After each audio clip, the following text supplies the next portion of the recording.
अत्यंत गंभीर मुद्दे को लेकर हम आपके सामने आए हैं, क्योंकि मणिपुर इस देश का हिस्सा है, 2 महीनों से जल रहा है और इस देश के प्रधानमंत्री को रत्ती भर इस देश के एक अभिन्न हिस्से की चिंता नहीं है। असलियत तो यह है कि नफरत से भरा तानाशाह प्यार से डरता है और प्यार के विरोध में खड़ा है। प्रधानमंत्री ने 2 महीनों से मणिपुर की कोई सुध नहीं ली, प्रचार प्रसार करते रहे, चुनाव में अपना बूथ मजबूत कराते रहे, अमेरिका इजिप्ट घूमते रहे। गृह मंत्री ने पलड़ा झाड़ लिया, 130 से ज्यादा लोग की मौत हो चुकी है, हजारों लोग मजबूर हैं, कैंप में रहने के लिए विस्थापित हो चुके हैं, स्कूल कॉलेजेस हजारों बिल्डिंगें जलकर राख हो गई हैं। और जब राहुल गांधी जी ने ठाना कि उनको वहां जाना है और वहां जाकर भारत जोड़ो को जारी रखना है, तो उनके रास्ते में अवरोध, उनके रास्ते में रोड़ा बनने का काम क्यों कर रही है भारतीय जनता पार्टी की मणिपुर की सरकार? और यह सारा काम केंद्र की मोदी सरकार के इशारे पर हो रहा है। और इसका एक ही फलसफा है, राहुल गांधी जी वहां क्यों जा रहे हैं? राहुल गांधी जी वहां पर टूटे बिखरे सपनों को सजोने के लिए, जिन लोगों का विश्वास हिल गया है, जिनके मन में शंका है, उनमें विश्वास जगाने के लिए, प्यार जताने के लिए, लोगों के आंसू पोंछने के लिए, लोगों को यह विश्वास दिलाने के लिए कि हम आपके साथ इस दुख की घड़ी में खड़े हैं और हम हर कीमत पर दुख की इस घड़ी में पार हो जाएंगे। इसलिए राहुल गांधी जी वहां पर जा रहे हैं। राहुल गांधी जी वहां पर प्रेम का संदेश देने जा रहे हैं। राहुल गांधी जी वहां पर लोगों से मिलने जा रहे हैं। राहुल गांधी जी वहां पर लोगों को ढांढस बंधाने जा रहे हैं। और जिस नफरत के बाजार में मोहब्बत की दुकान खोलने की उन्हें ठानी है, उसको आगे बढ़ाने के लिए जा रहे हैं। इसमें किसी को क्या आपत्ति हो सकती है? राहुल जी मणिपुर पहुंचते हैं, इंफाल के एयरपोर्ट से निकलते हैं, महज 20 किलोमीटर दूर उनका काफिला चलता है और विष्णुपुर में उसको रोक लिया जाता है। उस काफिले को क्यों रोका गया?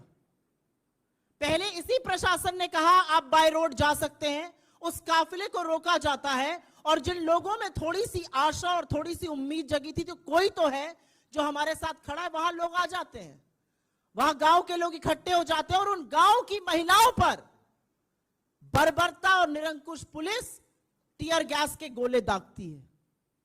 ये मणिपुर के लोग हमारे देश का हिस्सा हैं, ये हमारे भाई बहन हैं, जिनसे इस देश का एक बेटा उनकी खैर खबर लेने जा रहा है, उनको प्यार जताने जा रहा है, उनको ये विश्वास जताने जा रहा है कि आप हमारे देश का एक अभिन्न हिस्सा हैं, आप भारत का एक अभिन्न हिस्सा हैं और परीक्षा की इस घड़ी में हम आपके साथ खड़े हैं।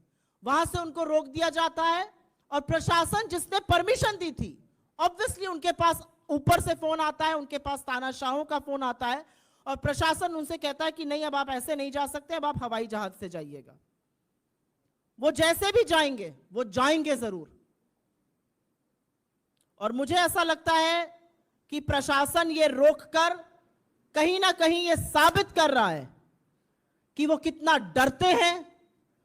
नफरत करने वाले लोग मोहब्बत से क्यों डरते हैं, प्यार से क्यों घबराते हैं। प्रधानमंत्री के पास मेरा बूथ सबसे मजबूत करने का टाइम है, अमित शाह जी के पास बिहार घूमने का वक्त है, जेपी नड्डा जी के पास राजस्थान जाकर झूठ परोसने का वक्त है, लेकिन इनमें से किसी के पास यह वक्त नहीं है कि वो जाकर मणिपुर में लोगों का हाल जान सकें, उनके आंसू पोंछ सकें। ऐसा क्यों है? और इस बात का जवाब तो मिलना चाहिए कि ऐसा क्यों हो रहा है। ऐसा इसलिए हो रहा है क्योंकि तानाशाह घबराता है। तानाशाह को लगता है अगर भारत जुड़ गया और भारत जोड़ने पर यह आदमी आमादा है, तो कहीं ना कहीं मेरी जो नफरत और डर के बूते पर बनाई हुई इमारत है वो ध्वस्त हो जाएगी, और वो ऑलरेडी ध्वस्त होना शुरू हो गई है। तो हम जितनी भर्त्सना करें इसकी कम है। राहुल गांधी जी इस देश के एक हिस्से में उन लोगों से मिलने गए हैं जो 2 महीने से पीड़ित हैं, उनके आंसू पोंछने गए हैं, उनको मोहब्बत जताने गए हैं। उनको रोकना पाप है। और क्या जुर्म है? इस देश में किसी के घाव पर मरहम लगाना जुर्म है? इस देश में देशवासियों का हालचाल पूछना आज जुर्म है? किसी से मुलाकात करना आज पाप है? भाईचारा फैलाना पाप है? इसके बारे में जवाब एक निरंकुश तानाशाह और उसकी बर्बर सरकार को जरूर देना पड़ेगा। और मैं कुछ वाकये जरूर बता देती हूं। आज 2 महीने हो गए मणिपुर में प्रधानमंत्री के मुंह से हिंसा की भर्त्सना और शांति की अपील नहीं निकली। यह भी सच है कि अमित शाह वहां दौरे पर गए और जब वो वापस आए तो हिंसा और बढ़ी और लोगों की मौतें हुई। तो क्या प्लान क्या है?